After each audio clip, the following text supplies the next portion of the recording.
Penghuni lain kos-kosan di Jogja. Cerita oleh J. Dreamer. Tahun 2012, aku diterima di salah satu kampus ternama di Jogja. Sebelumnya, memang aku pernah beberapa kali datang ke Jogja, tapi ini pertama kalinya aku datang ke kampusku. Itu pun setelah dinyatakan diterima antara bulan Juni atau Juli, aku lupa. Tapi saat itu Jogja sedang cerah. Aku dan dua kawanku, laki-laki semua, datang ke Jogja naik bus dari Surabaya. Saat kami berangkat sekitar pukul 6, Surabaya sedang diguyur hujan lebat seperti acara perpisahan, melepas keberangkatanku dan kawan-kawan kala itu. Sore itu, kami sudah sampai di Jogja dan langsung menuju kampus untuk menemui kakak kelas waktu SMA yang mau menampung kami selama masa registrasi dan cari kosan.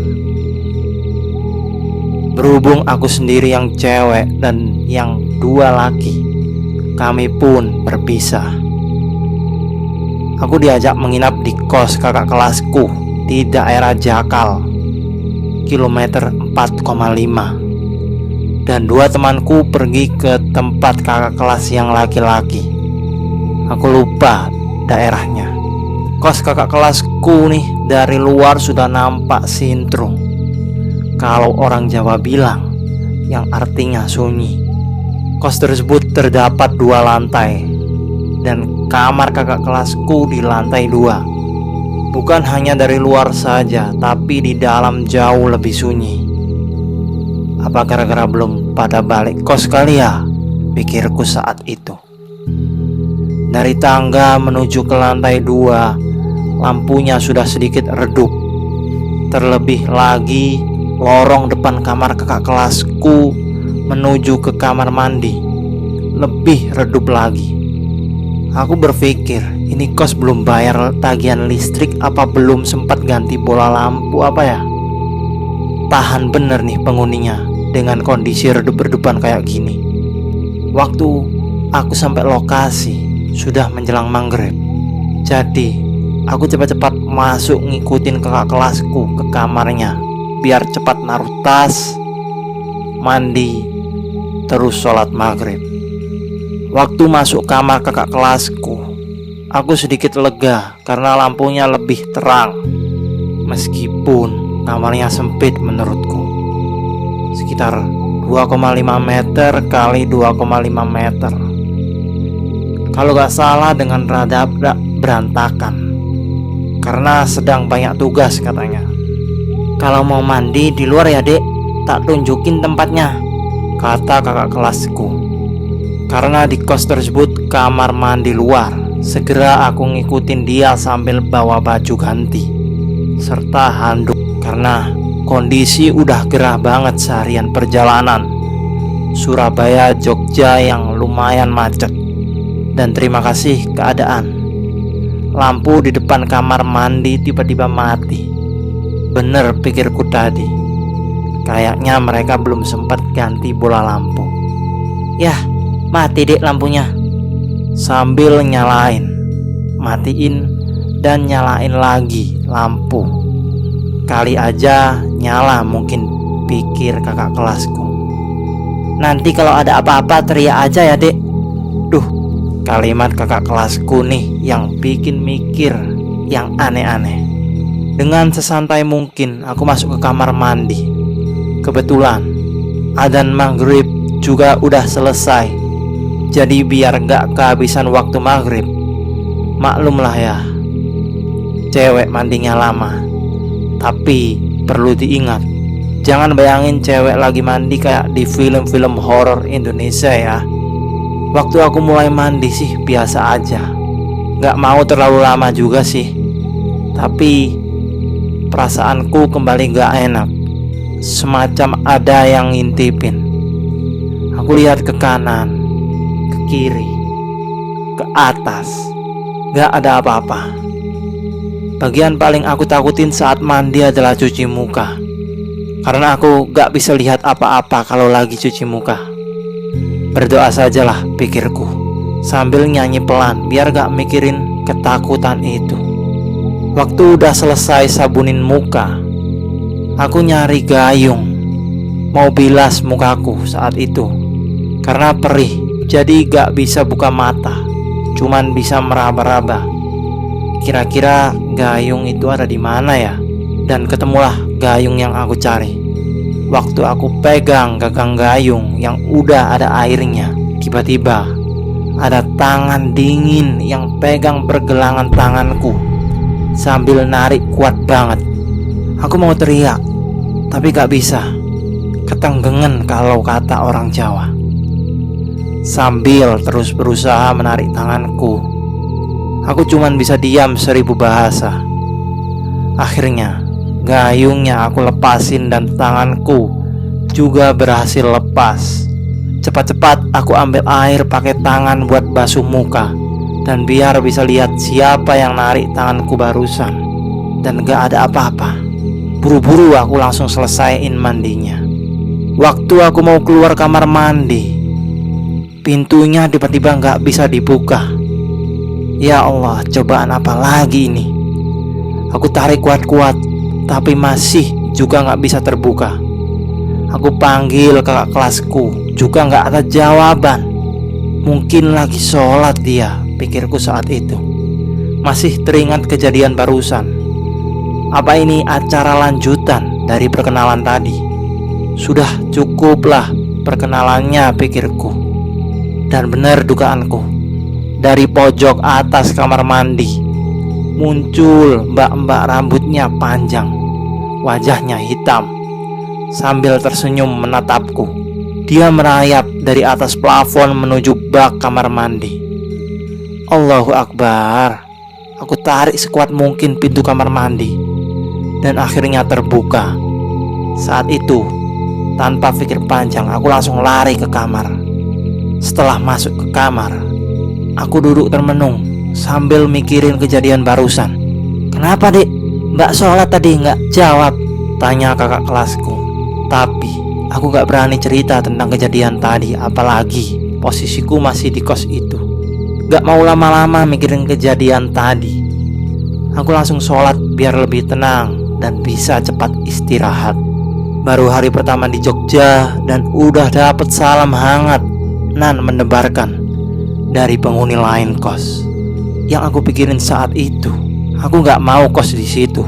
Meskipun kakak kelasku nawarin kos di situ karena ada yang kosong dan kami bisa berangkat ke kampus bareng karena kami satu fakultas. Saat itu satu jawabanku, enggak, mending aku cari kos di tempat lain. Setelah selesai semua urusan pendaftaran mahasiswa baru, saatnya berburu kos. Karena aku masuk melalui jalur undangan, jadi lebih banyak pilihan kos karena kami yang pertama dinyatakan diterima. Waktu itu sore hari setelah asar, kalau tidak salah ya. Aku dan kakak kelasku mutusin buat berkeliling perumahan yang hampir semuanya menyediakan kamar kos. Karena lokasinya dekat dengan kampus, jadi aku pilih cari di sekitar situ aja. Dan syukurlah, aku langsung nemu kos yang kosong. Lokasinya 3 rumah sebelum kos kakak kelasku. Gak apalah, pikirku. Yang penting gak di kos kakak kelasku. Enaknya lagi dekat dengan dia, biar kalau ada yang gak aku tahu, aku bisa tanya ke dia.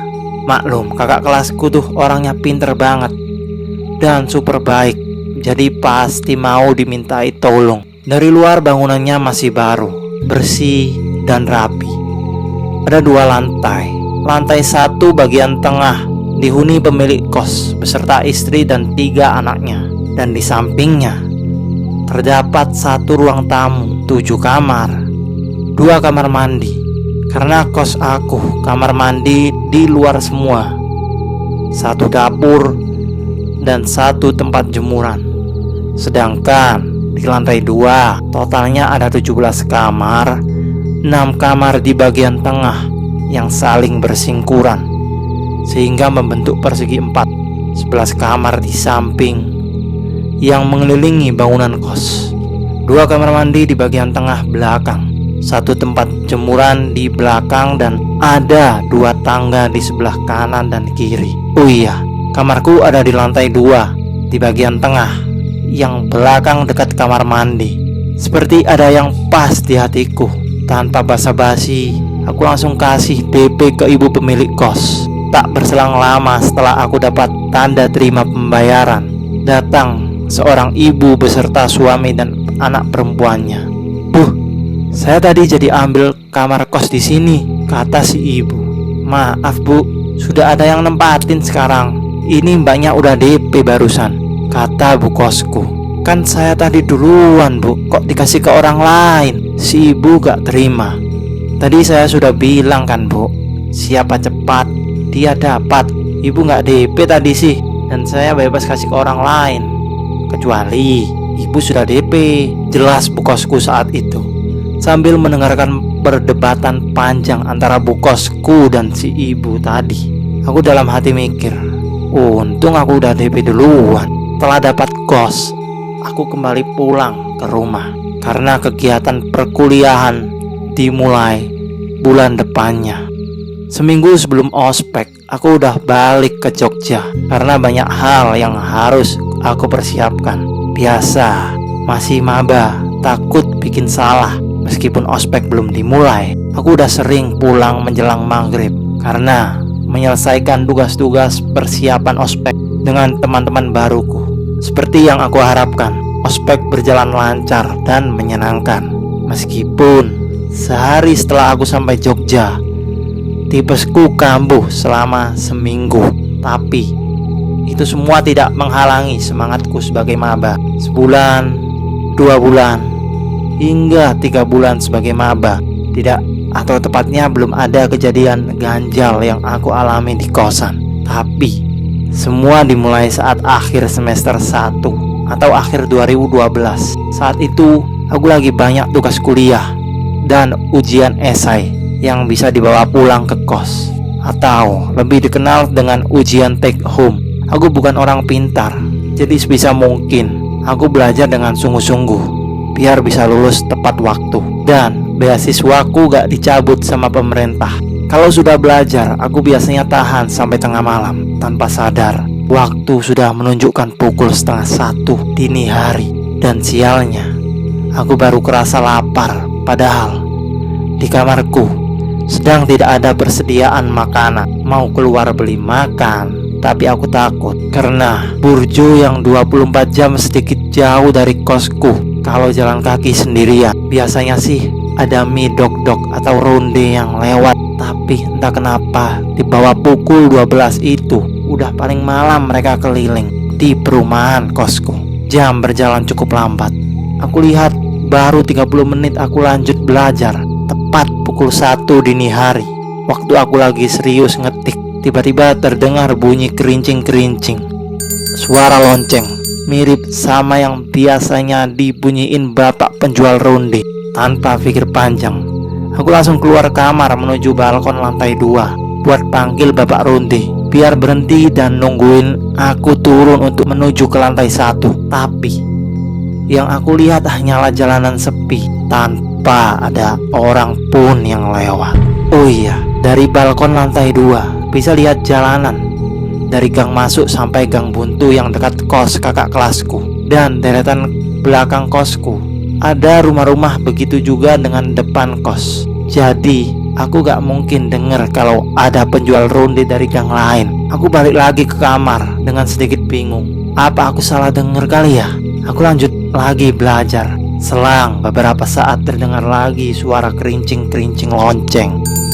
Tanpa mikir lagi, karena penasaran, aku langsung balik ke balkon, lihat jalanan, dan entah kenapa masih juga sepi. Ini mulai agak aneh dan aku mulai takut karena kosku bener-bener lagi sepi.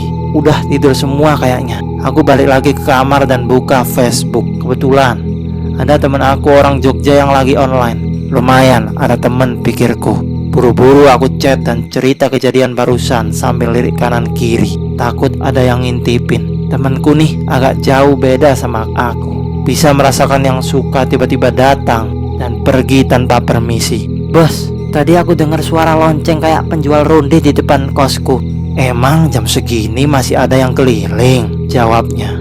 Mana aku tahu, aku lapar makanya buru-buru. Aku lihat soalnya mau beli, tapi gak ada siapa-siapa. Aku balik langsung ke kamar. Ternyata ada suara lonceng lagi. Aku balik lagi, gak ada lagi. Jawabku. Ah, perasaanmu aja paling. Udah ngantuk kamu itu. Jam segini belum tidur. Udah tidur sana, kata dia. Serius, aku gak bohong ini. Aku lagi bikin tugas, jadi masih sesadar-sadarnya lah ini. Jawabku saat itu. Wah, dapat ucapan selamat datang sepertinya kamu. Hah? Maksudnya? Jawabku. Tak berselang lama setelah aku balas chat temanku, terdengar suara orang ketuk pintu kamarku. Syukurlah, masih ada yang bangun, pikirku. Siapa ya? Tanyaku sambil beranjak mau buka pintu. Dan seperti yang biasa kalian duga, gak ada siapa-siapa. Hanya hembusan angin dari lorong depan kamarku. Aku langsung tutup pintu. Aku kunci dan loncat ke kasur. Diam aku dalam selimut. Emang disuruh tidur nih kayaknya. Terdengar suara chat masuk dari laptopku. Pasti itu dari temenku. Baru mau bangun buat lihat laptop, terdengar lagi suara pintu. Ada yang ketok-ketok. Aku udah gak mau peduli. Sambil masih di dalam selimut, aku baca semua surat pendek yang aku hafal sampai aku akhirnya ketiduran. Besoknya, waktu pulang kuliah, aku ketemu sama temenku yang kirim pesan semalam. Dia cerita kalau di Jogja ada mitos bahwa barang siapa mendengar suara kereta kuda, itu adalah pertanda kedatangan Nyi Roro Kidul atau pasukannya. Dan yang mendengar suara itu biasanya akan betah tinggal di Jogja. Dan nyatanya sekarang aku masih di Jogja. Ya, antara percaya dan tidak ya.